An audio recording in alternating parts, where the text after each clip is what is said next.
এনটিভির নিয়মিত আয়োজন সংলাপ প্রতিদিনে আপনাদের প্রত্যেককে স্বাগত জানাচ্ছি। আমি শফিক শাহিন। আশা করছি যে যেখানে আছেন ভালো আছেন, নিরাপদে আছেন। দর্শক, এই অনুষ্ঠানে আমরা আলোচনা করে থাকি সমসাময়িক রাজনৈতিক বিষয় নিয়ে। এই মুহূর্তে আলোচনার তুঙ্গে বিএনপি দলীয় সম্ভাব্য প্রার্থীদের নাম ঘোষণা, গণপ্রতিনিধিত্ব দেশের চূড়ান্ত গেজেট প্রকাশ, যেখানে বহুল আলোচিত জোট প্রার্থীদের ক্ষেত্রে নিজ দলের প্রতীকে নির্বাচন, একক প্রার্থীর ক্ষেত্রে না ভোটের বিধান এবং গোলযোগ হলে নির্বাচন বন্ধ করে দেওয়ার ক্ষমতা দেয়া হয়েছে নির্বাচন কমিশনকে। এর বাইরে নতুন 3টি রাজনৈতিক দল নিবন্ধন পেয়েছে আজকে। অর্থাৎ সব আলোচনা সমালোচনা এখন ভোটের মাঠের রাজনীতি নিয়ে। চায়ের কাপে ঝড় ওঠা বিষয় নিয়ে আমরাও আলোচনার টেবিলে। আজকে আলোচক হিসেবে বাংলা ফাউন্ডেশনের নির্বাহী প্রধান ও সুপ্রিম কোর্টের জ্যেষ্ঠ আইনজীবী আবু হেনা রাজ্জাকি এবং জবানের সম্পাদক রেজাউল করিম রনি, আপনাদের দুজনকেই স্বাগত জানাচ্ছি আমাদের এই অনুষ্ঠানে। আমরা প্রথমেই রাজ্জাকি ভাইকে দিয়ে শুরু করতে চাই। জনাব রাজ্জাকি, বিএনপি গত রাতে যে 237 জনের তালিকা প্রকাশ করলো আগামী নির্বাচনকে ঘিরে, এই প্রার্থী তালিকা তারপরের ক্রিয়া প্রতিক্রিয়া সম্পর্কে কি বলবেন? ধন্যবাদ আপনাকে এবং আমার অত্যন্ত প্রিয় একজন সহ-আলোচক আর এনটিভির দর্শক শ্রোতা। না, বিএনপির যে 237 জনের মনোনয়নের কথা বললেন, প্রসঙ্গটা আনলেন, আমার কাছে মনে হয় যে এটা আমার বলা খুবই কঠিন একটা কাজ। এই কারণে এক নম্বর, আমি বিএনপির রাজনীতির সাথে সম্পৃক্ত না, এবং এই যারা নমিনেশন দিছে বা নমিনেশনের একটা সাব কমিটি হয় সাধারণত, আমরা জানি, তো তাদের ডিসিশন, তারা হয়তো তাদের মতো করে তারা হয়তো তাদের ভালো প্রার্থীটা দেওয়ার চিন্তা ভাবনা করছে। কিন্তু আমরা ব্যক্তিগতভাবে যদি আপনি আমাকে জিজ্ঞেস করেন যে একজন সাংসদের কাজ কি, এটা যদি আমি হিসাব করি একজন সাংসদের কাজ কি, তাহলে তার কতগুলো কাজ সংবিধান বলে দিছে। কিন্তু আমাদের সাংসদরা এই 53 বছর যাবতই সংবিধান ভায়োলেট করে। একজন সাংসদের কাজ হইল রাষ্ট্রপতি নির্বাচন করা, যেহেতু সংসদের ভোটে হয়। ধরেন আমরা এই আলোচনাগুলিতে যাব, ধরেন এত বছর পরে আমাদের একটা নির্বাচন হচ্ছে, পার্টিসিপেটরিয়াল ইলেকশন এখন পর্যন্ত আমাদের একটা পরিবর্তিত পরিস্থিতিতে, সেই প্রেক্ষাপটে একটা নতুন বাংলাদেশে নতুন প্রেক্ষাপটে বিএনপির এই যে 237 জনের যে দলীয় প্রার্থী তারা ঘোষণা করলো, এইটা নিয়ে কি ঠিক আছে? আপনি একজন সুপ্রিম কোর্টের একজন আইনজীবী, একজন রাজনৈতিক বিশ্লেষক হিসেবে আপনার কি নিজের কোনো নাই, মতামত বলতে কেমন হলো, জনগণ কেমন প্রতিনিধি পাবে, দল হিসাবে বিএনপি কতটুকু এগুলো, কতটুকু পেছালো নাকি আগের জায়গায় আছে? আমি সেটাই বলছি। আপনি যদি ওইভাবে মতামত চান, তাইলে আমি দেখব যে এক প্রার্থীগুলা কেমন হইল, সাংসদ হিসেবে কেমন করবে। এই ওপিনিয়ন যদি আমি দেই, এতে কিছু আসে যায় না। আমার কথায় তারা দেয় নাই। ব্যক্তিগতভাবে যদি আপনি আমারে দেন, বলেন, তাহলে আমি অনেক জায়গায় হতাশ আছি, অনেক প্রার্থী আমি হতাশ আছি। এখন তারা শুনলে বলবে উনি হতাশ হইলেই বা কী হয়। তো এই প্রশ্নের তো কোনো উত্তর নাই। এখন আপনি কতগুলো জিনিস যদি আপনি দেখেন, যে ধরেন অনেকগুলো জটিলতা হবে এখানে। যেমন ধরেন বিএনপির বোধহয় এমন কোনো আসন নাই যেই আসনে মিনিমাম 3 জন প্রার্থী হওয়ার মতো লোক নাই, বেশিও থাকতে পারে, মিনিমাম 3 জন। তো এত বড় দলের এই যে 3 জন লোকের ভিতরে তো একজনের নমিনেশন দিছে। তো যেই একজনকে দিছে, বাকি 2 জন কি ভাবছে আমরা তো জানি না, কিন্তু বাকি 2 জন ভাববে যে তারা যোগ্য। এখন এটা একটা জটিলতা আছে বড় দলের জন্য। আমি জানি না তারা কেমনে ম্যানেজ করবে। বাকি 2 জন বা বাকি 3 জন যারা আছে, তারা ভাববে কি যে, আমি একটা কথা বলি, কথাটা পুরনো না, 5ই আগস্টের পরের কথা এটা, বাকিরা কিন্তু বুকে পাথর বেঁধে মেনে নিবে এই নমিনেশন। যাকে দিবে তাকে বাদে বাকিরা বুকে পাথর বেঁধে মেনে নিবে। কেন নিবে? কোনো অপশন নাই। তো বুকে পাথর বেঁধে মেনে নেওয়ার অর্থই দ্বারাই মেনে না নেওয়া। মেনে না নেওয়া, তা মেনে না নেওয়ার প্রতিক্রিয়া কি হতে পারে? 1 নম্বর, যদি সে ওখান থেকে এমপি হয়ে আসে তাহলে ওই সিটটা তার জন্য পার্মানেন্ট হয়, মানে নর্মাল ট্রেন্ড। আর বুকে পাথর বেঁধে নেওয়ার মানে হচ্ছে আমি তাকে মেনে নেইনি। তাহলে কি হতে পারে? একটা সিম্পল ব্যাপার, সেখানে একটা শীতল লড়াই থাকলে থাকতেও পারে। আমরা একটু এই ইস্যুতে আবার আপনার কাছে আসবো। আমরা একটু রেজাউল করিম রনির কাছে যাই। জনাব রনি, কেমন হলো বিএনপির সম্ভাব্য প্রার্থী যারা, তাদের ব্যাপারে আপনার বিশ্লেষণ বা মতামত কি? দেখেন, প্রথমে ধন্যবাদ যারা যেখান থেকে দেখছেন। বিএনপির এই প্রার্থিতা ঘোষণার মধ্যে আশা হতাশা আছে। আমি ঢাকার বাইরে থেকে সম্প্রতি ফিরলাম। আমি যেইটা দেখলাম, বিএনপির যেই পরিমাণ বঞ্চিত লোক আছে, এই 15 বছরের লড়াই সংগ্রাম করতে গিয়ে যেই পরিমাণ মানুষ মারা গেছে, জীবন নষ্ট করছে, পরিবার হারাইছে, সন্তান হারাইছে, বাবা মা হারাইছে, এইটা কোনোভাবেই মানে ত্যাগী যোগ্য এই মূল্যায়ন আপনি কোনোভাবেই করতে পারবেন না, বিএনপি করতে পারবে না।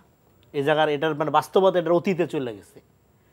মানে কারচে কারতে কত বেশি, কারচে কারতে কত কম, এই হিসাব আপনি করতে পারবেন না। মানে দল এটা মূল্যায়ন করতে পারবে না। যে তার মাকে দেখতে পারে না বছরের পর বছর, যার বাবা বিনা চিকিৎসায় মারা গেছে, যার ব্যবসা বাণিজ্য সব নষ্ট হয়ে গেছে, যার পুলিশের ভয়ে বছর পর বছর পালায় থাকতে হয়েছে, তো তারপরেও সে ধরেন নমিনেশন পাইল না, বা ধরেন আপনার ধরেন যে দলীয় অন্তর্কুন্দলের কারণে তার বিরুদ্ধে একটা রিপোর্ট হইলো, তারপরে তাকে বহিষ্কার করা হইলো, বা তাকে প্রপারলি মূল্যায়ন করলো না দলে। এরকম একটা ত্যাগী বিএনপি যদি করেন আপনি, মানে একটা দল যদি আলাদা করেন, ওইটা বাংলাদেশের এখন সেকেন্ড লার্জেস্ট দল হবে। তাহলে পেলো কারা?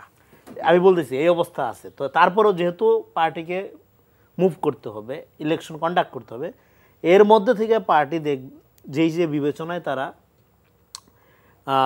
প্রতিনিধি বা আপনার ক্যান্ডিডেট নির্বাচিত করার চেষ্টা করেছে, এটা অলওয়েজ অসম্পূর্ণ থাকবে। আমি বললাম, যতই ভালোভাবে করেন কখনোই সন্তোষজনকভাবে আপনি করতে পারবেন না, কারণ এত ত্যাগী আছে। এটা এটা এটা হবেই না। কিন্তু তাহলে মন্দের ভালো কি হইলো সেটা আপনি বলতে পারেন। মন্দের ভালো হইলো বলতে কি, গণ অভ্যুত্থানের একটা প্রভাব আপনার এই মনোনয়নের মধ্যে দেখা গেছে। যেমন ধরেন শ্রাবণের নমিনেশন, যেমন ধরেন নমিনেশন দেওয়ার ক্ষেত্রে প্রভাব প্রতিপত্তির চেয়ে জনগণের সাথে সম্পৃক্ততার দিক থেকে যারা একটু আগানো, কিন্তু প্রোফাইলে অত হাই না, তাদেরকে একটু প্রেফার করা হয়েছে। সব জায়গায় না, কিছু কিছু জায়গায়। এটা গণ অভ্যুত্থানের প্রভাব। না হলে ধরেন এই ধরনের পার্টিগুলোতে কি হয়, মানে প্রবলেমটা কি, বাংলাদেশের পলিটিক্সের মূল প্রবলেমটা কি? প্রবলেম হলো power capture by elites, political elites, non political elites. এগুলোর মধ্যে একটা নেক্সাসের মধ্য দিয়ে ক্ষমতা আপনার এতদিন মানে ক্ষমতা থেকে মানুষ দূরে থাকে। তো বলে সেক্ষেত্রে আমরা 5 তারিখের পর একটা নাগরিক ভিত্তিক রাজনীতির যে কথা বলি, এবং একটা মধ্যপন্থা গণতান্ত্রিক লিবারেল পার্টিকে যে আমরা ক্ষমতা দেখতে চাই, সেটা কেন দেখতে চাই? যে ক্ষমতাটা ওই দলের মনোপলের মঞ্চ হবে না, ক্ষমতার সাথে জনগণের একটা সম্পর্ক কায়েম হবে। সেই জায়গার থেকে তো আমরা চাই। সেই জায়গার থেকে হয় না কেন? হয় না কারণ প্রত্যেকটা পার্টি সিস্টেমের মধ্যে এমন একটা মাফিয়াতন্ত্র আছে, এমন একটা সিন্ডিকেট আছে, যেটার কারণে ক্ষমতার সাথে জনগণের সম্পর্ক স্থাপন করা যায় না। আপনার তো এই প্রক্রিয়া লাগবে, শুধু বিএনপি না, সব দলের মধ্যে যে যোগ্য ভালো লোক, টাকা পয়সা নাই, তাকে নির্বাচিত জনপ্রতিনিধি হিসাবে নির্বাচিত করার প্রক্রিয়া পার্টির মধ্যে ডেভেলপ করতে হবে। সেই জিনিস কোনো পার্টির মধ্যে ডেভেলপ করা হয়নি, কোনো পার্টির মধ্যে করা যায়নি। এখানে একটা অলওয়েজ সিন্ডিকেট আছে, প্রত্যেকটা পার্টি, বিএনপি, জামাত, এনসিপি যাই বলেন, একটা ফেভারিটিজম আছে, আত্মীয়তন্ত্র আছে, মহল্লা এলাকাতন্ত্র আছে, কোরাম আছে, নোয়াখালী কোরাম আছে, বরিশাল কোরাম আছে, পটুয়াখালী কোরাম আছে, বা সিলেট কোরাম আছে। এই ধরনের নানা ইকুয়েশনের মধ্যে দিয়ে আবার ব্যক্তিগত সম্পর্ক, তো সব কিছু মিলে জনগণের প্রতিনিধি যেটা মানে পার্টির মধ্যে প্রক্রিয়াটার কারণে কি, এটা হলো এই জন্য রাজনৈতিক সমাজ এবং নাগরিক সমাজ। আমাদের পার্টিগুলো এখনো পর্যন্ত ডোমিনেটেড বাই পলিটিক্যাল সোসাইটি।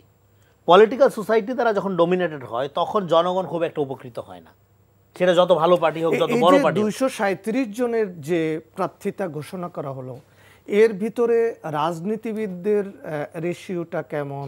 অনেক বেশি, রেশিওটা কেমন? অনেক বেশি। পেশাজীবীরা আছে কিনা? নারীর ক্ষমতায়নের যেই নারীর ক্ষমতায়নেরটা একটু আপনার দুঃখজনক, সংখ্যা আরো বেশি হওয়া উচিত ছিল। নারীর ক্ষমতা নারীর দিক থেকে আছে, দেওয়া হয়েছে, কিন্তু এটা আরো বেশি হওয়া উচিত ছিল। মাত্র 10 জন, মাত্র 10 জন। এটা খুবই আপনার সন্তোষজনক না, এটা যে কেউ বলবে। আর পলিটিশিয়ান আছে, কিন্তু অন্যান্য ক্ষেত্রে অসন্তোষ যেটা রাজ্জাকি ভাই বললো ডেফিনেটলি আছে, কিন্তু কথা এটা না। কথা হলো এইবার ইলেকশনটা বিএনপির জন্য কি? বিএনপির জন্য এটা হলো আসলে ওই 237 জন বা যাদের নমিনেশন দিল তাদের ইলেকশন না, তো তাহলে এটা খালেদা জিয়ার ইলেকশন। খালেদা জিয়া নির্বাচন করতেছে কেন?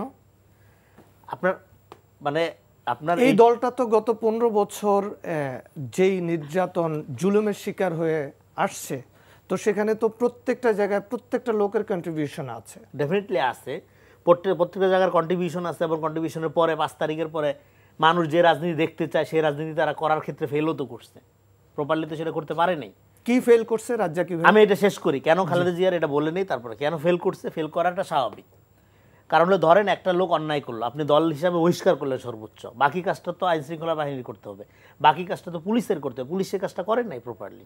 কি পরিমাণ গ্রেফতার করছে বহিষ্কৃত নেতাদের থেকে? গ্রেফতার করা হয় নাই, গ্রেফতার করা উচিত ছিল, দরকার ছিল। যাই হোক, বিএনপিকে ডিফেম করার একটা প্রক্রিয়া ছিল, যাতে এটা অন্য রাজনীতি। কেন খালেদা জিয়ার ইলেকশন? দেখেন, খালেদা জিয়া নির্বাচন করছে 3টা আসনে, এবং ওনাকে শুধু রাজনীতি থেকে না, ওনাকে জানে মেরে ফেলার জন্য হাসিনা এমন কোনো উদ্যোগ নাই যে নেয় নেই। তো উনি যে একটা বেঁচে আছেন বাংলাদেশের জাতীয় ঐক্যের প্রতীক হিসাবে, এটা একটা প্রতীক, নির্যাতনের প্রতীক, একটা ন্যায়ের প্রতীক। এবং ওনার জন্য কি, ওনার কাছে কিন্তু আপনি বিএনপি, জামাত, এনসিপি না, ওনার কাছে কিন্তু আপনি বাংলাদেশের নাগরিক। এই সৎ বা ইনসাফপূর্ণ চিন্তাটা উনি করেন, এটা আমরা দেখেছি। উনি জনগণের উইলের বিরুদ্ধে যান না, উনি ওনার পজিশন থেকে সরেন না, উনি মানে আপসহীন বলেন না, রিয়েলি উনি এটা তার মানে মৃত্যুর মুখে গিয়েও এটা উনি প্রমাণ করেছেন। ফলে এরকম একটা মানুষ যখন এরকম একটা ইলেকশনে থাকে, নেতাকর্মীদের জন্য এইটাই যথেষ্ট যে ইলেকশনটা তারা কন্ডাক্ট করছে। এটা তাদের জন্য সৌভাগ্য যারা বিএনপি রাজনীতি করে, যে তারা একটা ইলেকশনে, এমন একটা ইলেকশনে এই মুহূর্তে এই বয়সে এরকম শারীরিক অবস্থায় খালেদা জিয়াকে তারা ইলেকশনে পাচ্ছে। ফলে তারা খালেদা জিয়ার ইলেকশনের মধ্যে পার্টিসিপেট করতে পারতেছে। কে নমিনেশন পাইছে না পাইছে সেটা খুবই তুচ্ছ ব্যাপার হয়ে যাবে এখানে। এবং সেক্ষেত্রে রাজ্জাকি ভাই যেটা বললো, ডেফিনেটলি 3 জন না, কোনো কোনো জায়গায় 6 জন 7 জন যোগ্য লোক আছে।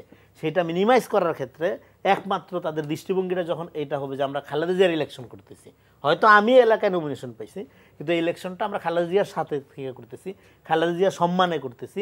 এবং শুধু সম্মানের জন্য আপনার ইলেকশনটা করলে হবে না, আপনার এমন নেত্রী আপনি রাজনীতি করেন, তাহলে আপনাকে যদি গালি দেয়, আপনাকে যদি চাঁদাবাজ বলে, আপনার নেত্রী সম্মানটা কোথায় থাকে? সেইটা রক্ষা করার জন্য আপনার ওই রাজনীতিটা করতে পারা উচিত। জি,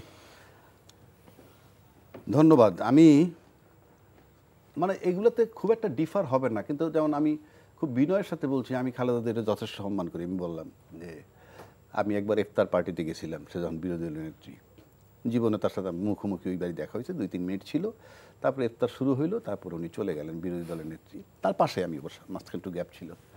মানে আমি অভিভূত তার, ওইসব নিয়ে আমার কাছে কোনো বিতর্ক নাই। কিন্তু যে কথাটা রনি বলল, একটু দ্বিমত আমি করি। হ্যাঁ, খালেদা জিয়া, বেগম খালেদা জিয়ার এই মুহূর্তে রাখা হয়েছে কিন্তু সিম্বল অফ ইউনিটি হিসাবে, কারণ আমরা একটা নেতৃত্বের সংকট এখানে দেখতে পাচ্ছি। আর যে কোনো কারণেই হোক, তারেক জিয়া সাহেব এখনও লন্ডনে। বিএনপি যাই মনে করুক, মানে আমি প্রত্যাশা করি নাই যে উনি লন্ডনে এখনও থাকবে। আমি কিছুদিন আগে একটা টকশোতে, যখন সম্ভবত কিছুদিন আগে বিবিসিতে যখন ইন্টারভিউ দিলাম, আমি এটিএন বাংলায় কথা বলেছিলাম, তখন আমি বলছিলাম যে আমি যদি তারেক জিয়া হইতাম, 6 আগস্ট আসতে পারলাম না ধরে নিলাম, কিন্তু এখন থেকে যে কোনো মুহূর্তে আমি এসে পড়তাম।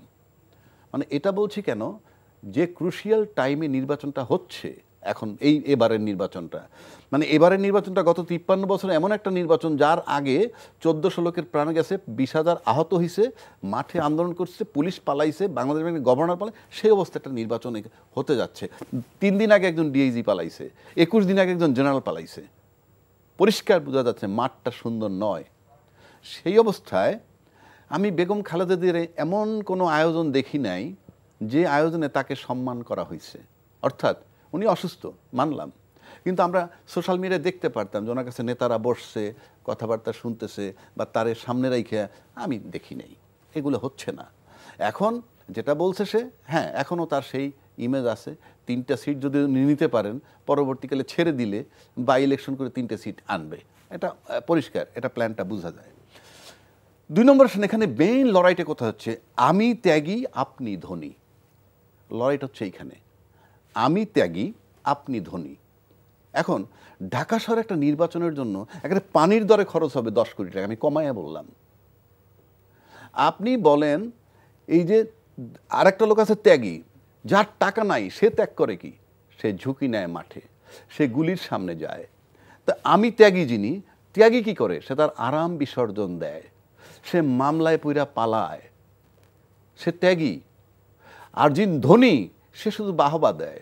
ফ্যামিলি লাগতেছে 50,000, হয়তো 5,000 টাকা দিয়ে কোঅপারেট করে, স্যার বাবা আঙ্কেল এই অবস্থা আমার বাপতেই। তো এই যে ত্যাগীরা করে কি, টাকাওয়ালারা করে কি, কিছু টাকা ত্যাগ করে। টাকা ত্যাগ কিন্তু ইস্যু না, কিন্তু যিনি সত্যিকার ত্যাগী তার নমিনেশন হবে না, হবে না।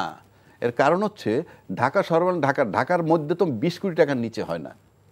আমি তর্কের খাতিরে কমায় 10 কোটিও ধরি, ওই ত্যাগীরা সেটা পাবে না। তারা ত্যাগীরা অলওয়েজ হ্যান্ড টু মাউথ। কিন্তু রাজ্জাকি ভাই, এখন আজকের পরিস্থিতিটা কি? মানে যেইভাবে বিএনপি বিরোধী লোকজন বলছিল যে অনেক বেশি প্রতিক্রিয়া হবে, সামাল দিতে পারবে না, সে অনুযায়ী প্রতিক্রিয়া কি সেরকম হয়েছে? কিছু কিছু জায়গায় আপনি বলতেছেন যে বিএনপির এই যে নমিনেশনকে নিয়ে? হ্যাঁ, আমি তো এক কথা আপনাকে বলেই দিলাম, প্রত্যেকে বুকে পাথর বেঁধে মেনে নিবে, কিছু লোক ছাড়া। কিছু লোক বলতে ধরেন 50টা 100টা লোড বিয়ারিং বিম থাকে। লোড বিয়ারিং বিম মানে একটা বিল্ডিংয়ে ধরেন 300 এমপি মানে কি 300 বিম আপনি ধরে নেন। এর ভিতরে লোড বিয়ারিং বিম কোনগুলা? যেমন ধরেন ফখরুল ইসলাম আলমগীর, লোড বিয়ারিং বিম। আপনি এটা নিয়ে কেউ দ্বিমত করবে না, কথার কথা বলছি। আজকে সালাউদ্দিন আহমেদ, এটা নিয়ে দ্বিমত করবে না। আমির খসরু মাহমুদ চৌধুরী, তারপরে ধরেন আরও যারা হেভি ওয়েট আছে, এদেরকে নিয়ে কেউ, এখানে যদি 10 জনও ভালো নেতা হয়, ওরা এটা নিয়ে মাথা ব্যথা করবে না। কিন্তু যেখানে মনে করেন এরকম লোড বিয়ারিং বিম নাই, কিন্তু এমপি বানায় আনতে হবে, সেখানে কিন্তু আপনার ত্যাগী আর ধনীর একটা বিরাট কি বলে এটারে, বিরাট বৈষম্য আপনি দেখবেন। সেটা আপনি দূরের থেকে বুঝবেন না, ওখানে বসে মানে যারা করে তারা বুঝবে। আমরাও তো প্রতিক্রিয়া দেখতেছি, ইতিমধ্যে আন্দোলন শুরু হয়েছে, কোথাও কোথাও টায়ার পড়ছে রাস্তার ভিতরে। তার মানে কি? একটা প্রতিক্রিয়া। এটার কারণে আরেকটা ব্যাপার হয়েছে, মাত্র 237 জনে দিচ্ছে, 63টা বাকি আছে। এই যে 63টা সিট, এই 63টা সিট যাদেরকে দিবেন আপনি, অন্য দলের যদি দেন, অলরেডি আমি এক জায়গায় দেখছি ঝাড়ু মিছিল হয়েছে যে তাকে অ্যালাউ করা যাবে না।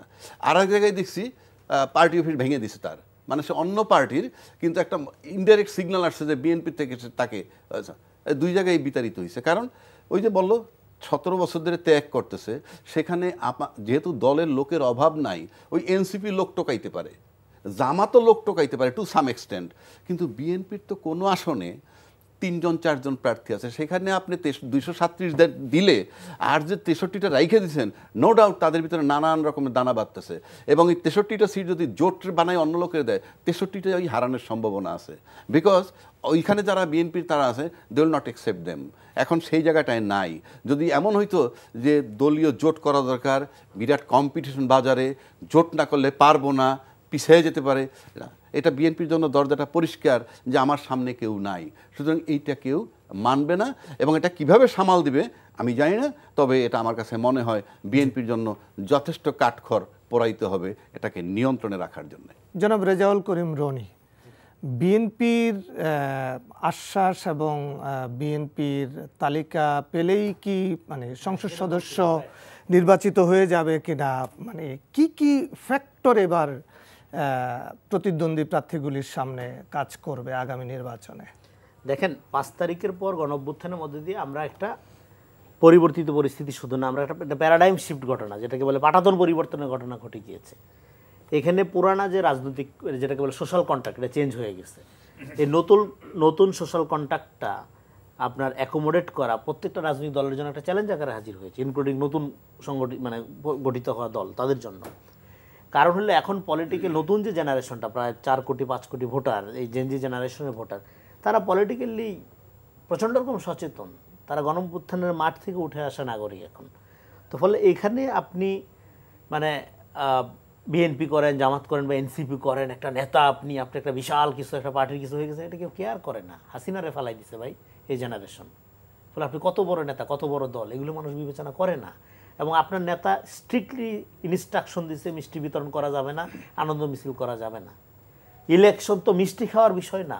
এই যে আমাদেরকে সারা জীবন শেখানো হয়েছে উৎসব মুখর পরিবেশে নির্বাচন, নির্বাচন কি বিয়া, জন্মদিন, ফয়তা, উৎসব কিসের? এটা সিরিয়াস বিজনেস। আপনি একটা ল মেকার নির্বাচিত করবেন, সিরিয়াস বিজনেস। পৃথিবীর কোন দেশে উৎসবমুখর নির্বাচন হয়? আপনি যদি গণতন্ত্র মিন করে থাকেন, কোথাও এরকম হয় না। আমাদের এখানে কেন করা হয়েছে? আমাদের এখানে নির্বাচনটা জনগণের জন্য একদিনের ব্যাপার, ওই দিন যা পায় তাই নিয়ে ভোট দেয়। কিন্তু এখন তার এই দিন নাই, ওটা চলবে না। ফলে আপনি এখন যদি এই ধরনের উৎসব করেন, মিষ্টি খাওয়া খাওয়ি করেন, গণ অভ্যুত্থানের পরে যে রাজনীতি মানুষ দেখতে চায়, আপনি তার বিরুদ্ধে গিয়ে দাঁড়াচ্ছেন। আপনার দিয়ে রাজনীতি হবে না। আপনার নেতা স্ট্রিক্টলি বলে দিচ্ছে তো আপনাকে, তারেক রহমান বলে নাই যে এখানে কোনো মিষ্টি খাওয়া খাওয়ি চলবে না, বিজয় মিছিল করা যাবে না, আন্দোলন করা যাবে না। করছে কি সেটা তো আপনি মানছেন না। তাহলে যদি আপনি না মানেন, তাহলে আপনি আপনার নেতাকেই মানেন নাই। যে একটু আগে খালেদা জিয়ার কথা বললাম, আপনি কেন এমন কাজ করবেন যে কারণে আপনার দলকে মানুষ গালি দেয়, আপনার দল দিক থেকে মানুষ মুখ ফিরায় নেয়, খালেদা জিয়ার অসম্মান হয়? এটা মূল্য জীবন দিয়ে দিল দেশের জন্য। লজ্জা হয় না আপনাদের?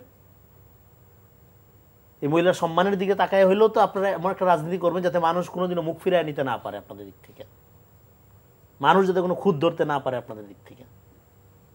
একটা মানুষের ত্যাগের কথা চিন্তা করলে তো আপনারা ঘুমান কেমনে, মাথা ঠিক রাখেন কেমনে আপনারা? কিন্তু আপনি তা না করে, বিএনপির সবচেয়ে বড় যে সমস্যাটা আমি মনে করি, পার্টি যখন কাউকে এম্পাওয়ার করে, সেই ব্যক্তিটা নিজেকে এম্পাওয়ার্ড করে ফেলে, তখন মানুষ খুব আপসেট হয়ে যায়। কারণ এই পার্টির স্ট্রেংথ নেতাকর্মীরা না, জনগণ। ফলে নেতাকর্মীদের এটা মনে রাখা উচিত যে আপনারা না থাকলে বিএনপির কিচ্ছু আসা যায় না।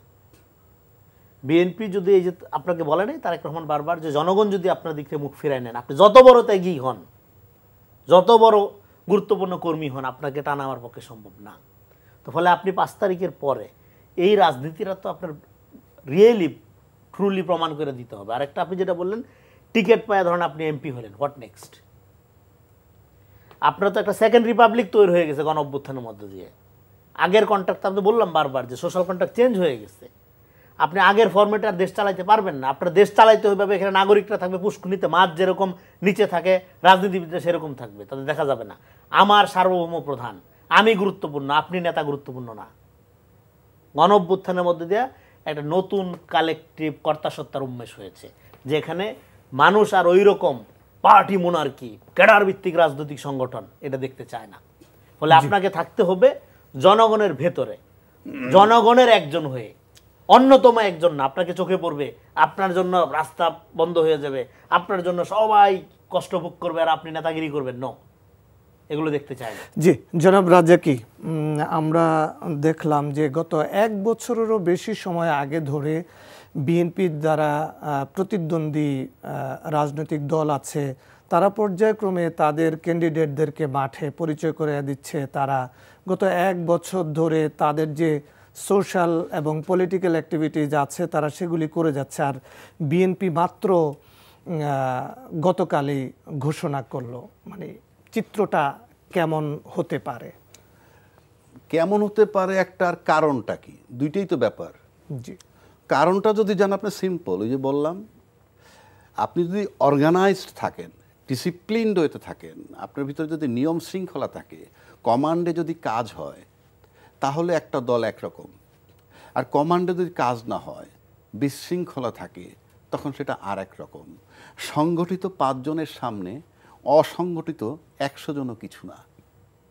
তো আপনি যে দলটার কথা বললেন যে প্রায় অনেক দিন ধরে তারা অলরেডি মনোনয়ন দিয়ে রাখছে, সেখানে কোনো প্রতিবাদ নাই, সেখানে কোনো বুকে পাথর বেঁধে মেনে নেওয়ার ব্যাপার নাই।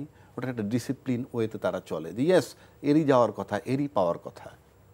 ওখানে ত্যাগী, যেমন ত্যাগী আর ধনীর বিষয়টা নাই। ইনফ্যাক্ট একটা সিস্টেমে চলে, কোন লেভেলে গেলে কে কোথায় নমিনেশন পাবে, সুতরাং সেই মোতাবেক পাচ্ছে, সেখানে কোনো সমস্যা নেই। আবার যদি বলেন ফান্ডের ব্যাপার, আমি ঠিক জানি না, আমি বাইরের থেকে বলতে চাই, আমি কারণ ওই রাজনীতির সাথেও সম্পৃক্ত না। এমনও হতে পারে তারা হয়তো সেন্ট্রালি টাকা ডিস্ট্রিবিউট করে, যে তোমাদের নির্বাচনের জন্য এটা করলাম, আমি জানি না। আর এখানে যেটা, এই যে বড় দল, আমি বারবার বলছি, তো বড় দল হলে কিসে আপনি কিভাবে দিবেন? আপনি যদি 5 জনের জায়গায় একজন আরও 6 মাস আগে দিয়ে থাকতেন, তাহলে ওই 4 জন হয়তো বিমুখ হয়ে যেত, দেখা যেত অ্যাক্টিভিটি, বরং এই দেয় নাই বিধায় 5 জনই ওয়ার্ক করছে, হয়তো মাঠে ছিল, ইন্টারাকশনটা বাড়াইছে, হয়তো উৎফুল্ল হয়েছে। তো তো ওটা করছেন কি হিসাবে, যে আগে দিয়ে থাকলে বাকি 4 জন বিমুখ হইতো। আবার এখন ডিমেরিটস কোনটা, 5 জনের ভিতরে 1 জনে দিলাম, বাকি 4 জন হতাশ হয়ে গেল। এই যে বিষয়গুলা, এটা শুধু সিস্টেমের অভাব, ডিসিপ্লিনের অভাব। ডিসিপ্লিন যদি কঠিন থাকতো, যেমন সে তারেক জিয়া সাহেবের কথা বললেন, তারেক রহমান সাহেবের কথা, তারেক রহমান সাহেবের এই যে চাঁদাবাজির একটা বদনাম আছে, উনি তো কন্ট্রোল করতে চাইছেন, কিন্তু ইনফ্যাক্ট বদনামটা তো যায়নি রে ভাই। এই যে যায়নি, তার মানে কিন্তু বিশৃঙ্খলাটা আছে। সেকেন্ড থিং, আর একটা জায়গায় আসেন, আপনি যদি বিএনপিকে একটা মডার্ন দল আপনি ধরেন, যেমন জামাতকে আমরা ধরি কট্টর টাইপের ইসলামপন্থী, তাদের এখানে নারীর ভূমিকা কম, সেন্ট্রালি তাদের প্রমোশন কম, ধরে নেন। আপনি নর্মালি বোধহয় কি মানে ওই যে নির্বাচন কমিশনের যে রুলস তাতে বোধহয় 33% নারীর থাকার কথা সবটা দলে। তো 33% নারীর মূল্যায়ন করতে গেলে আপনি তো সব জায়গায় দেখবেন, সেই হিসাবে আপনি 237 জনকে নমিনেশন যে দেওয়া হলো, সেখানে 33% হিসাব করলে 75 থেকে 80 জন নারীর মনোনয়ন পাওয়ার কথা ছিল, 1 নম্বর। 2 নম্বর হলো আমাদের যে নারী সংরক্ষিত আসনটা, আমি কিন্তু বিরোধিতা করছি না, আলোচনা করছি। নারী সংরক্ষিত আসনটা কখন আসছে আমাদের এখানে? যখন সরাসরি নির্বাচনে নারীদের কম ছিল, তখন তারা চিন্তা করতো যে নারীদের অংশগ্রহণটা রাখা দরকার, বিভিন্ন পেশাজীবীর থেকে আনা, সে লয়ার আনেন, স্পোর্টস মেয়ে কি অভিনেত্রী অভিনেতা, ওই কালচারাল জগৎ মিডিয়া জগৎ থেকে নিয়ে অ্যাকোমোডেট করেন নারীদের, সেজন্য। কিন্তু আজকের দেশটা কিন্তু ঠিক সেই জায়গায় নাই। এখন 237 জনের মধ্যে মাত্র 10 জন যে নারী আসন, সেটা এত বেশি অপ্রতুল, তাতে মনে হচ্ছে যে এখানেও নারীদের অবমূল্যায়ন করা হচ্ছে। আমি জানি না তার পার্টিটা কিভাবে নিবে বা তারা কিভাবে মেনে নিবে। 70-80 জন তো মিনিমাম 50 জনের নমিনেশন হইলেও বোঝা যাইতো যে তারা নারী ক্ষমতায়ন করতে চায়। কিন্তু এটা তো আমি ইসলামী দল আর এটার ভিতরে এই ক্ষেত্রে আমি খুব একটা তফাৎ দেখতেছি বলে আমার কাছে মনে হয় না। এদিকটা তাদের বিবেচনা করা উচিত, কারণ আমরা এর খুব মডার্ন দল বলি, প্রোগ্রেসিভ দল মনে করি, এবং এই মুহূর্তে তাদের সামনে কেউ নাইও। যে কথাটা আপনি বললেন যে তাদের বিরোধী দল বলতে কিছু নাই, মানে তাদের সামনে এখন আজকে প্রতিদ্বন্দ্বী মানে প্রার্থী তাদের কাছে নাই বললে চলে। বরং ওই 63টা সিটে যদি অন্য দলের লোকের দেওয়া হয়, তাহলে পরে 63টা সিট হারানোর সম্ভাবনা আছে। আমি বলছি, চ্যালেঞ্জ করছি না, মানে বিএনপির জন্য খুব কঠিন, আভ্যন্তরীণ কারণেই চ্যালেঞ্জিং হচ্ছে নির্বাচনটা। কারণ একটা হলো ওই 63টা সিট যেটা বললাম, আর বাকি আসনগুলায় লোড বিয়ারিং বিম যেগুলো আছে 50, 60, 70, 80টা যে সিট বা 100 সিট, ওখানে কোনো ঝামেলা হবে না, কারণ এদেরকে সবাই মেনে নিবে, কারণ এরা পার্টির নীতি নির্ধারক পর্যায়ের লোক, ভেরি ভেরি সিনিয়র, তাদেরকে রাখতেই হবে, এটা নিয়ে দ্বন্দ্ব। বাট বাকি যে জায়গাগুলো, সেই বাকি জায়গাগুলোয় কিন্তু আপনার চট করে হতাশা নেমে আসছে, আমরা দেখতে পাচ্ছি। আমরা পার্শ্ব প্রতিক্রিয়া পাই, কথা বলে, এই যে কোর্ট অঙ্গনে ছিলাম সেখানে কথা হচ্ছে, কোন ব্যারিস্টার পাইলো না, কোন ব্যারিস্টার নামটা আসলো না, এটি নিয়ে কথা হচ্ছে। তো আমি ঠিক জানি না এগুলো সামাল দেবে কেমনে, কারণ হচ্ছে তৃতীয় পক্ষ অলওয়েজ কিন্তু আপনার ইন্টারনাল প্রবলেমের বেনিফিটটা কিন্তু এক্সটার্নালি অন্য কেউ নেবে, এটা নিয়ম। আপনার পারিবারিক জীবনেও দেখবেন, আপনার 3 ভাইয়ের ভিতরে যদি কোনো দ্বন্দ্ব হয়, এলাকার কমিশনে এসে মাতবরি করে, আর যদি 3 জন অটুট থাকেন, ইউনাইটেড থাকেন, কেউ ঢুকতে পারে না। তো বিষয়গুলো এরকম। সো বিএনপির জন্য খুবই চ্যালেঞ্জিং বলে আমার কাছে মনে হচ্ছে। রনি ভাই, আমরা দেখলাম যে বিএনপির অনেক কেন্দ্রীয় নেতা, যাদের গত 16-17 বছরে অনেক ত্যাগ, তার আগেও ছাত্র জীবন থেকে তারা নির্যাতনের শিকার হয়ে আসছেন, তারাও অনেকে নমিনেশন পান নাই। হ্যাঁ, আমি নাম বলি এখানে, হাবিবুর নবী খান সোহেল, আসাদুজ্জামান রিপন, এরকম আরো অনেকে আছেন, এবং সবচেয়ে আলোচিত রিজভি ভাইয়ের রুমিন ফারহানার কথা বলা যায়। হ্যাঁ, অনেকেই নমিনেশন পান নাই। আমি বারবার বলছি যে দেখেন, এই ইলেকশনটা ডেফিনেটলি আলাদা, মানে সময়টাই আলাদা। এই কারণে শুধু না, গণ অভ্যুত্থানের পরে বিএনপির সামনে সবচেয়ে বড় চ্যালেঞ্জ হলো এখানে আইনের শাসন প্রতিষ্ঠা করা, এবং তার নেতাকর্মীর চেয়ে এখানে বাংলাদেশের জনগণকে প্রোটেক্ট করা সবচেয়ে জরুরি এখন। হ্যাঁ, বিএনপি বড় দল, তার অনেক শুভাকাঙ্ক্ষী যেরকম আছে, তার শত্রুও আছে। শত্রু তার সুবিধা নিবে, রাজ্জাক একদম কারেক্টলি বলেছেন। সেই সুবিধা নেওয়ার সুযোগটা কিন্তু শত্রু তৈরি করে না, বিএনপি তৈরি করে দেয়। বিএনপির জন্য, এই জন্য আমি বলছি বিএনপির শত্রু মিত্র যদি বিএনপির সবচেয়ে বড় সমালোচককে যারা বিএনপি করে, তারাই অকথ্য ভাষায় গালাগালি করবে, কিন্তু আবার কানবেও বিএনপির জন্য। এরকম লক্ষ লক্ষ কোটি কোটি লোক পাবেন আপনি। বিএনপি যদি আজকে ক্র্যাকডাউন করে এই পার্টি ধরেন ভেঙে ফেলে মানে আমি বলতেছি যে ক্লিন আপ করে ফেলে, কোনো সমস্যা নেই, কিচ্ছু হবে না। কারণ আমি বলতেছি বিএনপি এই যে মধ্যপন্থার রাজনীতি মডারেট একটা ডেমোক্রেটিক পার্টি, পার্টিগুলোর মধ্যে প্রচুর স্পেস থাকে। ইডিওসেন্ট্রিক মতাদর্শিক ক্যাডারভিত্তিক সংগঠনের কোনো স্পেস থাকে না। যেমন ভাই জামাতের উদাহরণ দিলেন, জামাতের ধরেন অনেকদিন আগের থেকে যে নমিনেশন দিচ্ছে, হ্যাঁ নারীর ক্ষমতায়ন বা নমিনেশনের ক্ষেত্রে ধরেন অনেক আগের থেকে নমিনেশন দিচ্ছে, ওই লোক কাজ করছে, পার্টি যদি ইলেকশনের 1 ঘন্টা আগে বলে যে ভাই আপনি বসে যান অমুক লোকরে দেন, ওই লোক হাসতে হাসতে মেনে নিবে, এটাই কোনো সমস্যা হবে না। কারণ ওখানে ব্যক্তি ইম্পর্টেন্ট, ওটা পার্টি মোনার্কির মধ্যে দিয়ে চলে, পার্টি সভারেন্টি প্রধান, ব্যক্তির সভারেন্টি। এটা হলো ডেমোক্রেটিক পলিটিক্যাল পার্টির থেকে ইডিওসেন্ট্রিক পলিটিক্যাল পার্টির পার্থক্য। কিন্তু ডেমোক্রেটিক পলিটিক্যাল ব্যক্তি সার্বভৌম, হ্যাঁ এটাই হলো তফাৎ। এখন এই ধরনের ইডিওসেন্ট্রিক পার্টির মধ্যে এরা যদি ক্ষমতায় যায় একটা আল্ট্রা ফ্যাসিস্ট হয়ে ওঠার সম্ভাবনা থাকে। গ্লোবালি এই প্রবণতা দেখা যায়, মানে রাইট উইং বলা হয় যেটাকে, রাইট উইং, যদিও বাংলাদেশে ওই অর্থে রাইট উইং নাই। সো এখন আপনি যে জায়গায় প্রশ্নটা করলেন, বিএনপির জন্য বারবারই হলো এখানে বিএনপিকে বিএনপির দুর্ভাগ্যটা কোন জায়গায়? বিএনপির দুর্ভাগ্যটা হলো বিএনপি প্রপার বিরোধী দল পায়নি। তাকে সারা জীবন ফাইট করছে একটা আওয়ামী লীগের মতো একটা ক্যাডার ভিত্তিক ফ্যাসিস্ট সংগঠনের সাথে, যে কারণে বিএনপিকে সবসময় গান্ধীবাদী বলা হইতো, কারণ সে তো পাল্টা ভায়োলেন্স করতো না, কিন্তু তাকে প্রোটেক্ট করা হতো এইভাবে। এখন তাকে চ্যালেঞ্জ করার জন্য একটা ডেমোক্রেটিক পার্টি লাগবে। একটা ক্যাডার ভিত্তিক ইডিওসেন্ট্রিক পার্টি হলে ওই একই জায়গায় বাংলাদেশের রাজনীতি আটকায় থাকবে, যেই কারণে এই জন্য বিএনপির একটা প্রপার আর এবং রাজনীতিটা আওয়ামী লীগ বা এই বিএনপি বাইনারির থেকে ছড়ায় গেছে, সেটা ভেঙে গেছে। এই জন্য বললাম নতুন সোশ্যাল কন্ট্যাক্ট তৈরি হয়েছে। ফলে এখন আর বাইনারি জায়গার থেকে রাজনীতি করার দরকার নেই। ফলে যারা ধরেন জামাতি ইসলাম কৃত্রিমভাবে যে একটা বিরোধী দল, বিরোধী পক্ষ হওয়ার চেষ্টা করলো এবং করতে গিয়ে সে যে ন্যারেটিভ পলিটিক্স করলো, ধরেন বিএনপির 1000 সমস্যা আছে, এটা আমরা জানি। যেমন চাঁদাবাজির সমস্যা মনে হলো 5 তারিখের পরে বাংলাদেশের প্রধান সমস্যা হয়ে গেছে। আরে ভাই এটা যুগ যুগ ধরে চলতেছে। চাঁদাবাজি কে করে না?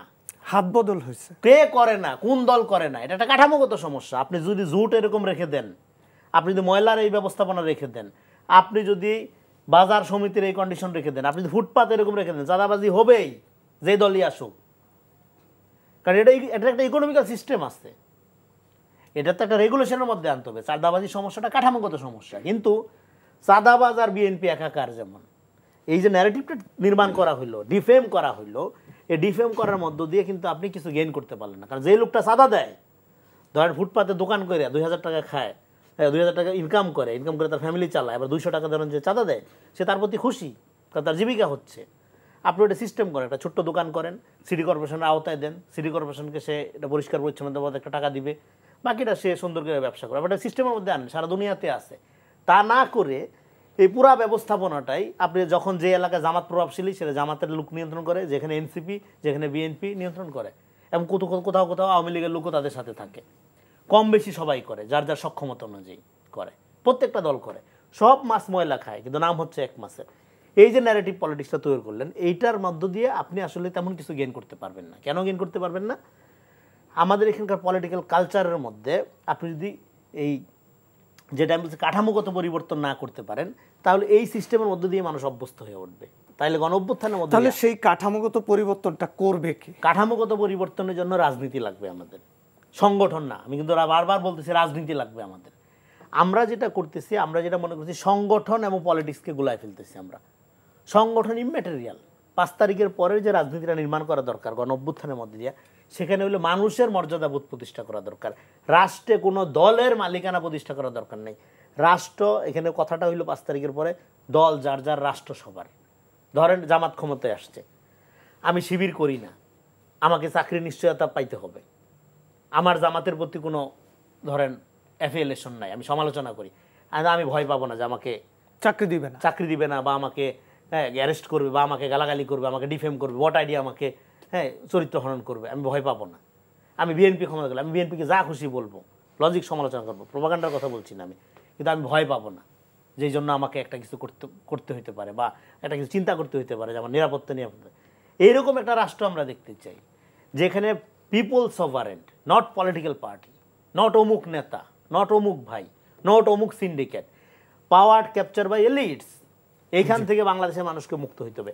ক্ষমতার সাথে জনগণের সম্পর্ক স্থাপনের জন্য যে প্রক্রিয়া, এই জন্য আমাদের একটা মধ্যপন্থার রাজনীতি লাগবে, যে রাজনীতিটা হবে ভ্যালু বেসড। কারণ ভ্যালু বেসড রাজনীতি করবেন কীভাবে, যেটা ছোটোবেলার থেকে বলতেছি, সেটা হলো পার্সন উইথ ভ্যালুস দ্বারা। এই জন্য আপনি নমিনেশন কাকে দিবেন, যে ব্যক্তিটা এই ভ্যালুসটা ধারণ করে। যে ভ্যালুসটা কি, ধরেন বিএনপির মতো একটা দলে আপনি এটা কীভাবে নির্ণয় করবেন? প্রথম দিয়ে কিন্তু তারা বলছিল যে 1 নম্বর যোগ্যতা হবে সবচেয়ে সৎ, যে সে আগায় থাকবে। ধরেন আপনিও থেকে আপনি 70 মামলা, আমি 80 মামলা, আরেকজন 200 মামলা, আরেকজন 700 মামলা। হ্যাঁ, কেউ বউ হারাইছে, কেউ বাবা হারাইছে, মানে ত্যাগী এইটা এই ক্যাটাগরিতে দিলে আপনার 50,000 লোকের নমিনেশন দিতে হবে, তাও হবে না। এটা তো ক্যাটাগরি না, তাহলে তো আপনাকে একটা স্ট্যান্ডার্ড ঠিক করতে হবে। সেটা কি? সেটা হলো ট্রুথ, ন্যায়। ন্যায়ের দিক থেকে যে সুপ্রিম তাকে আপনি দিবেন, তাইলে এবার অন্য লোকটাও মানবে। যে বললো না বুকে পাথর বাইদা, বুকে পাথর বাঁধার কষ্টটা কমবে কখন? যখন দেখবে আচ্ছা উনি তো আমার চেয়ে কোয়ালিটিতে আগানো, ঠিক আছে আমি ওনার পাশে থাকি।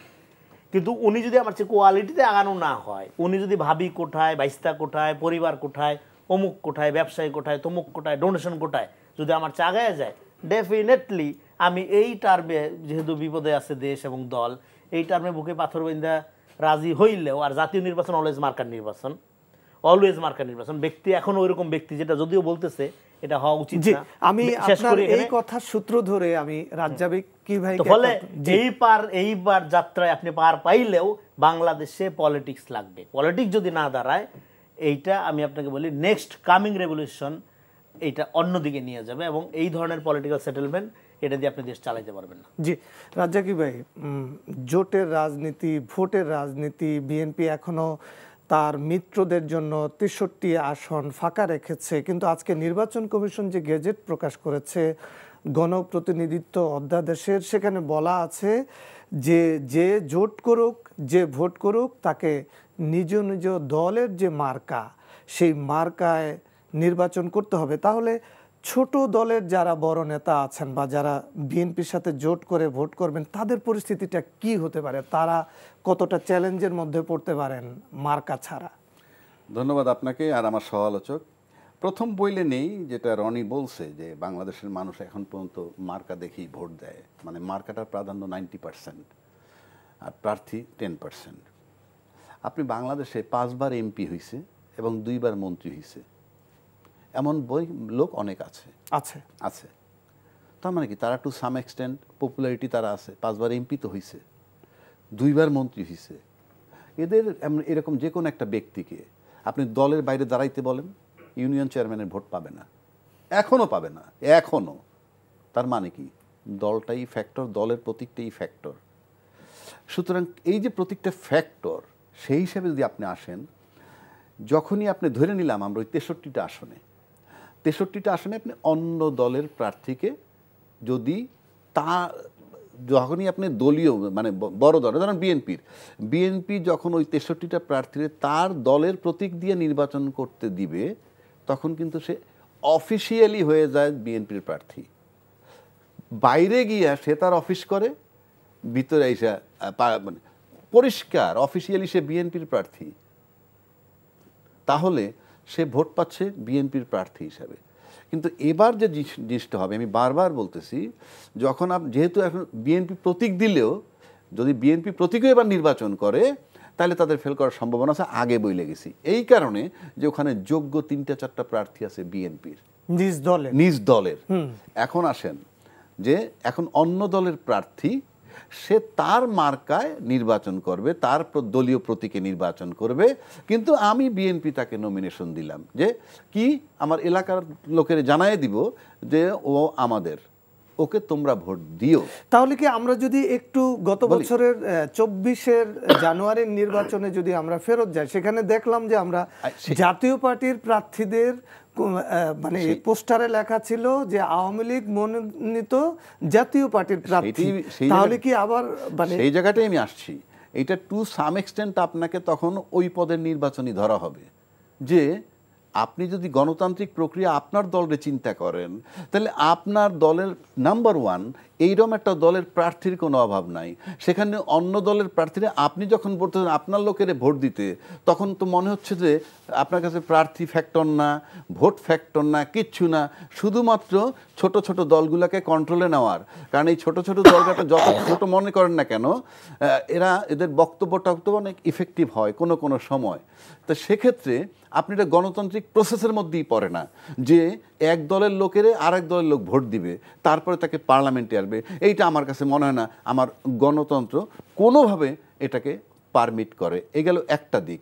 আর দ্বিতীয় দিক, যদি তাদেরকে সত্যি সত্যি আপনি এখন না নেন, যে এদেরকে না নিলে কী আসে যায়, এই যে এদেরকে না নিলে কী আসে যায়, তখনই দেখবেন শুরু হবে অনেক কিছু। এই ভোট সঠিক হচ্ছে না, সংবিধানের ভায়োলেশন হয়েছে, যেগুলো আমরা চিৎকার করে বলে আসছি, তখন এই কথাগুলো তাদের ভিতর থেকে বেরিয়ে আসবে। সুতরাং আমি আবারও বলছি যে সত্যি সত্যি এই বড় দলের জন্য খুব জটিল পরিস্থিতি বিরাজমান। আপনি অন্য লোকের যখনই ভোট দিতে বলবেন যে অন্য দলের প্রার্থী ওই মোবাইল ফোন মার্কায় নির্বাচন করবে, কিন্তু আপনার দলের লোকের বল তাকে ভোট দাও, এটা কিন্তু পুরা আপনি ওই ভোটারদের স্বাধীনতা হরণ করছেন। কারণ ওই ভোটাররা ভোট দিতে চায় তার দলের লোকেরে। সুতরাং এখানে তখন বোঝা যায় যেখানে গণতন্ত্র নাই, দলীয় সিদ্ধান্ত, মানে এগুলো কিন্তু একটা ব্যাড কি বলে এটা প্রতিক্রিয়া বা রিফ্লেকশন যেটা বলেন, প্রতিফলন যাচ্ছে বাজারে, যে ভোটারদের, দলীয় ভোটারদের স্বাধীনতা নাই, সেই জিনিসটা এস্টাবলিশড হবে। কিন্তু গণতন্ত্রের শর্ত যেটা, তাতে হলো ভোটারদের স্বাধীনতা। সেক্ষেত্রে তারা মার্কায় দেখ, কিন্তু আপনার দলের প্রতিক্রিয়া দেবে, তাহলে তখন বোঝা যায় যে ইয়ে। কিন্তু অন্য দলের মার্কা যখন এই বড় দলের লোকে ভোট দিবে, তখন তো বোঝা যায় যে ভোটের অধিকারটাকে খর্ব করা হচ্ছে। আমার কাছে মনে হয় এটা সঠিক হচ্ছে না, এবং আমরা তাহলে সেই প্রক্রিয়ায় ফেরত যাচ্ছি, আর মানে পুরনো বন্দোবস্তেই ফেরত যাচ্ছি আলটিমেটলি। আর এমন একটা পরিস্থিতিতে আমরা নির্বাচন করতেছি, যেই নির্বাচনে ওই বিতর্কে আমি যাচ্ছি না, যেহেতু আপনি সাবজেক্ট আনেন নাই, কিন্তু তারপর একটা প্রশ্ন থাকে যে আমরা যে পরিস্থিতির পরে এই নির্বাচনটা নিতে গেছি, এটা আমার কাছে মনে হয় এখনও ঘর গুছানো বলতে যা হয়, সেটা আমার কাছে মনে হয় 30% হয় নাই 5ই আগস্টের পর থেকে। সুতরাং আমি জানি না নির্বাচনের ভাগ্যে কি আছে, কিন্তু যে সিস্টেমে যাচ্ছে দলীয় অন্তর্কলহ, এটা আরও প্রকট রূপ ধারণ করবে যত ঘনাই আসবে, এবং নির্বাচন তফসিল দেওয়ার পরে দেখবেন যে আমার কাছে মনে হয় না পরিস্থিতি নিয়ন্ত্রণে থাকবে। জি, জনাব রনি, আপনি বলছিলেন যে এবারও মার্কার নির্বাচন হবে। তাহলে মার্কার নির্বাচন যদি হয়, তাহলে মার্কা যেগুলি আছে এখন আমাদের রাজনীতির মাঠে, সেই মার্কায় কি প্রতিদ্বন্দ্বিতাপূর্ণ নির্বাচন হবে নাকি একতরফা নির্বাচন হবে? দেখেন, এটা একটা গণঅভ্যুত্থানের পরে আমরা একটা নতুন সিনারিওতে আসছি। আওয়ামী লীগ বিএনপি বাইনারি ভেঙে গেছে। বাই দিস টাইম লম্বা সময় ধরে বিএনপি এখানে গণতন্ত্র ভোটাধিকার প্রতিষ্ঠার আন্দোলনের মধ্যে আছে, এখনও আছে এক অর্থে। সো এবং আমরা একটা ট্রানজিশনাল পিরিয়ডে আছি। ফলে আইডিয়াল গণতন্ত্র বলে পৃথিবীতে কিছু নাই। গণতন্ত্রকে জ্যাক দেরিদা বলছে হলো ইটস দ্য ফিউচার টেন্স। ডেমোক্রেসির কথাটা যখন বলবো, এটা always future tense, it's coming, becoming, মানে এটা ডে বাই ডে পারফেকশনের দিকে যায়। এই ভালো হবে, আচ্ছা 2 বছর পরে আরও ভালো হবে, 3 বছর পরে আরও ভালো হবে, তাই না? তো ফলে এই যে ফিউচার স্টিক একটা প্রপোজিশন ডেমোক্রেসির, সেদিক থেকে এখানে আপনার এই তুলনা করতে পারবেন না আপনি যে আগে আপনি কিভাবে নির্বাচন করেছেন, এখন কীরকমভাবে হচ্ছে, সেটা না। সেটা হলো আপনি তো এখন সেকেন্ড রিপাবলিক যেটা হয়ে গেছে গণঅভ্যুত্থানের মধ্যে দিয়ে, সেটা প্রিজার্ভ করা, প্রোটেক্ট করা হইলো এখন প্রধান চ্যালেঞ্জ। সেটা প্রোটেক্ট করার জন্য একটা ডেমোক্রেটিক প্রসেসে ঢোকার জন্য নির্বাচন অন্যান্য সময়ের মতো প্রতিদ্বন্দ্বিতাপূর্ণ। এবং 5 তারিখের পরে বিএনপি, জামাত, এনসিপি এবং অন্যান্য যা দল আছে, কারোই 100% বিরোধিতার রাজনীতি করার দরকার নেই। যারা যদি করতে চায় কেউ, এটা আনন্যাচারাল। কিন্তু হচ্ছে আনন্যাচারাল, এটা আওয়ামী পক্ষের বিরুদ্ধে। রিপাবলিক টার্মটা আসলেই তো আমার একটা নতুন সংবিধানের বিষয় এসে যায়। সেটা তো লাগবেই। তাইলে যদি নতুন সংবিধান লাগেই, তাহলে আমি কি নির্বাচন করতে যাচ্ছি? না না, নির্বাচনের প্রক্রিয়ার মধ্যে দিয়ে এটা করা সম্ভব। এটা গণপ্রতিনিধি রিপাবলিক, নতুন স্বাধীনতার যদি প্রশ্ন যেটা আপনি রেজ সেটা তো হইছে, তো আমিও তো মানলাম হইছে। যদি থাকে তাহলে আমি কিভাবে এই যে এ পর্যন্ত যে বলতেছি ইন্টারাপশন, এতবার 7 মাসের ওই কমিশনে বসলো, সবাই একটাবার তোকে উচ্চারণ করলো না। আমরা কিন্তু সবাই কথা বলি পুরনো সংবিধানের মধ্যে আছি এখনো, কিন্তু একটাবারও কি কেউ প্রশ্ন রাইজ করছে যে যে সংবিধানটা আছে সেই সংবিধান মোতাবেক তো 90 দিন বা 100, সর্বোচ্চ 100 দিনের মধ্যে নির্বাচন? কেউ কি প্রশ্নটা তুলছে নির্বাচন কমিশনে গিয়ে, ঐক্যমত্য কমিশনে গিয়ে? প্রফেসর ইউনূস সাহেব, আলী রিয়াজ সাহেব, আপনারা তো সংবিধান ভায়োলেট করতেছেন, আপনারা যারা গেছে ওখানে তারাও মাইনে নিচ্ছে, ফের নির্বাচন। কিন্তু এটা হওয়ার কথা তো সর্বোচ্চ 180 দিনের মধ্যে। এই কথাটা যে রেজ করে নাই কেউ, কেন? অথচ আপনি সেকেন্ড রিপাবলিক বলতেছেন। আমি তো ওই সংবিধানে নির্বাচনই করতে পারতেছি না। আচ্ছা, যাচ্ছি কিন্তু আবার ওইটা দিয়ে। ওকে, আমি বলি, ফলে আমরা একটা এক্সট্রা কনস্টিটিউশনাল টাইমে আছি, আবার এট দ্য সেম টাইম একটা কনস্টিটিউশনাল অবস্থার মধ্যেও আছি। ফলে এটাকে বলা হয় একটা ট্রানজিশনাল পিরিয়ড।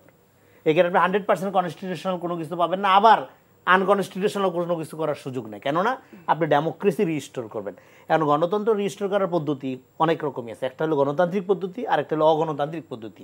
এটা যদি বিপ্লব হয়ে যেত, গণ-অভ্যুত্থান না হয়, তাহলে আমরা এগুলো নিয়ে প্রশ্ন তুলতাম না, তাহলে মুখের কথাই আইন হয়ে যেত। যেহেতু এটা একটা গণ-অভ্যুত্থান এবং এটার কর্তাসত্তা প্লুরাল, এখানে রাজনৈতিক অরাজনৈতিক নানা ব্যক্তি, নানা শ্রেণী পেশা মানুষের নানা মতপথের লোকই আছে, ফলে আপনাকে একটা গণতান্ত্রিক প্রাতিষ্ঠানিকীকরণ প্রক্রিয়ার মধ্যে দিয়ে যেতে হবে। দ্যাটস ওয়াই একটা পার্লামেন্টারি প্রসেস আপনার লাগবে, যেখানে জনগণের সার্বভৌমত্ব রিয়েলি প্রতিনিধিত্ব করবে।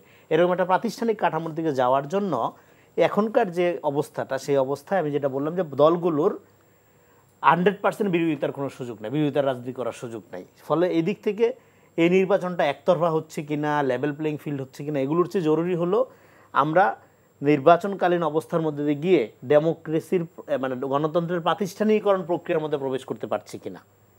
সেই প্রাতিষ্ঠানিকরণ প্রক্রিয়ার মধ্যে প্রবেশ করার জন্য আমি মনে করি গণ-অভ্যুত্থানগুলোর দলগুলোর মধ্যে একটা পারস্পরিক সমঝোতা লাগবে, পারস্পরিক একটা ঐক্যবদ্ধ, বিরোধিতা থাকবে, পার্থক্য থাকবে, মতদ্বৈত থাকবে, কিন্তু একটা ঐক্যবদ্ধ অবস্থান লাগবে রেখে আপনারা এই যে সেকেন্ড রিপাবলিক যেটা বললাম, এটাকে আপনারা পূর্ণ রূপ দেন ঐক্যবদ্ধভাবে থেকে, বিরোধী দলে থাকেন বা সাথে থাকেন বা যেভাবেই থাকেন, একটা রাজনৈতিক ঐক্যমতের মধ্য দিয়ে আমাদের পলিটিক্স লাগবে। ফলে এইটা করার মধ্যে আপনার নেক্সট 5 ইয়ারে গিয়ে তারপরে আপনারা বিরোধিতার জায়গাগুলো আরও পরিষ্কার করে যান। এখন এই অবস্থায় শতভাগ বিরোধিতার জায়গায় কোনো দল নাই, কারণ আপনার ধরেন এই যে জুলাই সনদ বাস্তবায়ন করতে হবে, সংস্কার চায়, সবাই চায়, সংস্কারের প্রক্রিয়া নিয়ে মতভিন্নতা আছে, থাকবে, ফাইন, বিউটিফুল, কোনো সমস্যা নাই। তার মানে কি, তাহলে আপনি যেই সংস্কারগুলো জরুরি এগুলি করে ফেলেন। তার সংবিধান সংস্কারের জন্য আপনি সংবিধান সংস্কার পরিষদ প্রস্তাব করছেন, ওকে, আপনি এটা সংস্কার প্রস্তাব, সংবিধান সংস্কার পরিষদ গঠন করেন, সেটা উচ্চকক্ষের ফরম্যাটেও করতে পারেন, সবাইকে নিয়েও করতে পারেন, বাইরের থেকে বিশেষজ্ঞ লোকদেরও আরও নিতে পারেন, নিয়ে আপনি সেকেন্ড রিপাবলিকে প্রবেশ করে যান। নানা রকম প্রক্রিয়া আছে, কথা হলো আপনার এটা লাগবে, কেননা সোশ্যাল কন্ট্যাক্ট চেঞ্জ হয়ে গেছে। এবং এইটা লিড দেওয়ার ক্ষেত্রে পরিস্থিতিটা কি হতে পারে, সেটা লিড দেওয়ার ক্ষেত্রে বিএনপি যেহেতু একটা লিবারাল ডেমোক্রেটিক পার্টি, বিএনপিকে এটা লিড দিতে হবে এবং জনগণ, বাংলাদেশের মানুষ আশা করে বিএনপি এটা লিড দিবে। সে লিড দেওয়ার প্রক্রিয়ায় সবার হয়তো সন্তোষজনক। একটু যদি আমি একটু করি, ধরেন আপনি বলতেছেন বিএনপি একটি লিবারেল গণতান্ত্রিক দল, তার একটা কাঠামো আছে। এই লিবারেলিজম দেখাতে গিয়ে কালকে আমরা দেখলাম যে কিশোরগঞ্জে জনাব ফজলুর রহমান, যাকে বিএনপি বহিষ্কার করেছিল, তার বহিষ্কার আদেশ কি প্রত্যাহার করা হয়েছিল, তাকে নমিনেশন দেওয়া হয়েছে, আপনারা আসলে নলেজে আছে কিনা? আমার নলেজে আছে, এবং এটা পার্টির দিক থেকে খুবই ভালো ডিসিশন হয়েছে, কেননা এটা আমি বারবার বললাম, এটা তো মার্কার নির্বাচন। উনার জনপ্রিয়তা ন্যাশনাল লেভেলে, ওনার কথাবার্তার কারণে আমরা অবশ্যই বিরোধিতা করি, কিন্তু লোকালি উনি ভালো লিডার, ভোট পাবে উনি। মানে ওনার কি বহিষ্কারের কোনো দরকার নাই তো, বহিষ্কার আদেশ না দিলেও আপনি, তাহলে উনি যদি পার্টিতেই না থাকে, অনেক লোক আছে এখানে নমিনেশন পাইছে পার্টিতে নাই, অনেক লোক আছে, তাহলে ওনাকে দেখতেছেন কেন? প্রচুর লোক আছে, পার্টির কোনো সদস্য পদ নাই, ইয়ানে বিএনপি অন্য ফরম্যাটে কাজ করে, নানাভাবে কানেক্টেড, নমিনেশন, কিন্তু তারা তো দল থেকে বহিষ্কৃত না। হ্যাঁ, তারা তো দল থেকে বহিষ্কৃত না, তো তারপর স্থগিত রাখা, তার তো বহিষ্কার করা হয় না, স্থগিত রাখা হয়েছে। স্থগিত আদেশ কি প্রত্যাহার করা হয়েছে? এটা তো বিএনপির গঠনতন্ত্রে আসতে, স্থগিত আদেশ প্রত্যাহার না করলেও সে তার কার্যক্রম চালাইতে পারবে তার মতো করে। বিএনপির গঠনতন্ত্রের সাথে এটা সাংঘর্ষিক কিছু না। আর এটা তো আমি বললামই যে এটা মানে মার্কার নির্বাচন, তো আপনি এই যে নমিনেশনগুলো দেওয়া হচ্ছে, পার্টি তো শেষ পর্যন্ত কি হিসাব করতেছে যে কে ওইখান থেকে জিতে আসবে। জিতে আসার ক্ষেত্রে কোথাও পার্টি পারফেক্ট ক্যালকুলেশন করতে পারতেছে, কোথাও করতে পারতেছে না। যেখানে করতে পারেনি সেটা রেজাল্ট বলবে যে এটা পার্টির ক্যালকুলেশন ভালো ছিল না, ফেল করছে। তো আরেকটা হলো আপনি যেটা এর আগে যেটা প্রশ্ন করলেন যে দলের টিকিট পাইলেই সে এমপি হয়ে যাচ্ছে, এই ধারণাটা, এটা তো অ্যাবসার্ড। এই ধারণা কেন থাকবে তার? আপনার এবং এমপি হওয়ার প্রতি যে ক্রেজ, এটা তো আপনার কমাইতে হবে। আপনার দলে এমন প্রক্রিয়া লাগবে, ধরেন বিএনপিতে 10,000 লোক আছে যারা যোগ্য ক্যান্ডিডেট, টাকার কারণে ইলেকশন করতে পারবে না।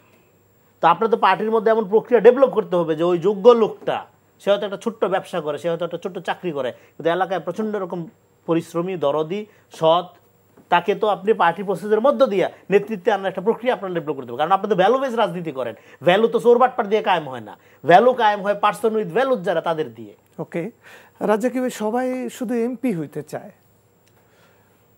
খুবই স্বাভাবিক, কেন? কারণ 53 বছর ধরে তো ভায়োলেশন অফ কনস্টিটিউশন করতেছে সব এমপি সাহেবরা।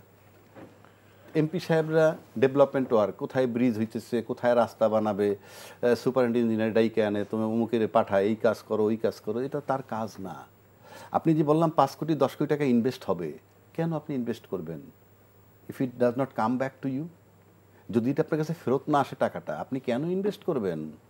তাহলে দুইটা জিনিস, এক হলো যদি বলে যে হ্যাঁ এমপি আমি কোনো টাকা কামাই রোজগার করি না, ভালো কথা, তাহলে আপনি ইউ আর বাইং ইনফ্লুয়েন্স, ব্যাংকের টাকা নিয়ে দিবেন না, সেটাকে কাভার দিবেন, ইনফ্লুয়েন্স কেনা, একটা কিছু তো করতেছেন আপনি। আর আপনি যদি শুধু সংবিধান মোতাবেক এমপির সাংসদের যে কাজ তার ভিতরে থাকেন, আপনি এমপির জন্য লোক খুঁজে পাবেন না। আর ফজলুর রহমান সাহেব সম্পর্কে যে কথাটা হলো, আমি রমিনী ভাইয়ের সাথে অ্যাড করি, বিরোধিতা করছি না। ফজলুর রহমান সাহেবের ওখানে একটা ভোট হয়তো আছে, তার নিজস্ব ভোট।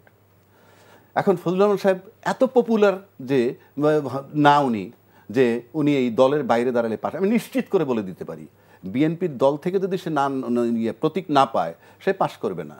বাট তাকে না দিয়ে যদি অন্য কাউকে নমিনেশন দেয় বিএনপি, সেই লোকটাও ফেল করতে পারে, কারণ সে যে ভোটগুলা কাটবে ফজলুর রহমান সাহেব, ওইটা কাটার পর বিএনপি প্রার্থী যা পাবে তাতে পাস মার্ক উঠবে না। এটাকে বলে বাধ্য হয়ে নমিনেশন দেওয়া। এটাকে আপনি মনে করেন না কোনো প্রেম, স্বার্থ দেখা, এমপি হয়ে আসা দরকার, এই জন্য দিচ্ছে। আরেকটা কথা বলি, বর্তমান বাংলাদেশে যে কথাটা বললেন, মুখের কথাই আইন উনি বলছে, আই ডু অ্যাডমিট এখন এই মুহূর্তে মুখের কথা আইন সেভাবেই চলছে। আপনি সংবিধানের দোহাই একটা 12 দিতে হবে, আমি বললাম তো কৈফিয়ত দিতে হবে। সংবিধানের দোহাই দিলেই আপনি 8ই অগস্ট 2024-এর পর 7ই নভেম্বর 2024-এর মধ্যে নির্বাচন হয়ে যাওয়ার কথা ছিল, না হইলে আরও 90 দিন। 26 ফেব্রুয়ারিতে নির্বাচন, দল মেনে নিছে কেন? ইউনূস সাহেবের মুখের কথাটাই সংবিধান, বিকজ সে সংবিধানের সরকার না, সে অন্তর্বর্তীকালীন সরকার, যা বলছে তাই মানতে বাধ্য এবং বাধ্য। কই মানতেছে তো কেউ কি চ্যালেঞ্জ করে বলতে পারছে? আমি হলে তো বলতাম যে ওইখানে যদি নির্বাচন কমিশন, আমি কোনো দলের, যে আপনি এটা এত দূর যাচ্ছেন কেমনে? সংবিধান যদি ফলো করে থাকেন, আপনি 90 দিনের মধ্যে নির্বাচন করার কথা, না পারলে আরও 90 দিন, 180 দিনের মধ্যে নির্বাচন করার কথা। বিএনপি বলছিল 7ই অগস্ট 2024-এ আমরা 3 মাসের মধ্যে নির্বাচন চাই, এবং সেই নির্বাচন চাইছিল সেনাপ্রধানের কাছে, কারণ ওই 3 দিনের দায়িত্বে ছিলেন উনি। সেখান থেকে সরে এসে বলছে ডিসেম্বর 25-এর মধ্যে নির্বাচন চাই। তারপরে চলে গেলেন ফেব্রুয়ারিতে। সংবিধান কি, কোন সংবিধানের আপনাকে পারমিশন দিচ্ছে আপনি সকাল বিকাল চেঞ্জ করবেন, খালি যখন মন চায় তখন করবেন? দ্যাট ইজ ইউনূস সংবিধান, অন্তর্বর্তীকালীন সংবিধান, মুখের কথাই সংবিধান, সেটাই চলছে। সুতরাং এবং তারা মানতে বাধ্য, তারা বোঝে বইলে, আর বোঝে, এবং এটার একটা আইনি প্রক্রিয়া দিতে হবে। সেই আইনি প্রক্রিয়ার নাম দিতে গিয়েই আসছে জুলাই সনদের আইনি ভিত্তি, গণভোট ইত্যাদি ইত্যাদি। গণভোট মেনে নিছেন, গণভোট করতে হবে, আগে না পরে সেকেন্ড কোশ্চেন। মেনে নিছেন, আপনার সরতে পারবেন না। জুলাই সনদে স্বাক্ষর করছেন, এটা বাস্তবায়ন করতে হবে। মেনে নিছেন, এখন একই দিনে আবার বলতেছেন এটা হলো আরেকটা কারসাজি। আপনি নির্বাচন এবং গণভোট একই দিনে করবেন, কি হিসাবে? আপনি নির্বাচনটা করতেছেন কোন সংবিধানে? যেটা আমি বললাম, কোন সংবিধানে আপনি নির্বাচনটাকে একটা আইনি প্রক্রিয়া দিতে হইলে একটা জায়গায় যেতে হবে, এবং সেটার জন্য ইউনূস সাহেবকে বলা হইলো প্রতারক। আমি আই ডু অ্যাডমিট, কারণ বিএনপি জানে তার সাথে কি প্রতারণা করছে, আমি তো জানি না। আমি ধরে নিলাম তার কথাটা পারফেক্ট, যে তাকে প্রতারণা করছে। তাহলে এই সরকার যদি এত বড় একটা দলের রাষ্ট্রীয়ভাবে প্রতারণা করতে পারে, সেই ইউনূস সাহেবের উপরে কেন ওনাদের আস্থা যে নির্বাচনে তাকে প্রতারণা করবে না? নির্বাচনে যে এই সরকার এই বিএনপির বিরুদ্ধে প্রতারণা করবে না, এটা নিশ্চিত কিভাবে হলেন? এটা আমার প্রশ্ন। জি, আমরা এই প্রশ্ন রেখে আজকে শেষ করতে চাই। আবু হানা রাজ্জাকি এবং রেজাউল করিম রনি, আপনাদের দুইজনকেই ধন্যবাদ জানাচ্ছি। দর্শক, আপনারা দেখছিলেন সংলাপ প্রতিদিন অনুষ্ঠান। আমরা আজকে এখানেই শেষ করব। আপনারা যে যেখানে আছেন ভালো থাকুন, নিরাপদে থাকুন।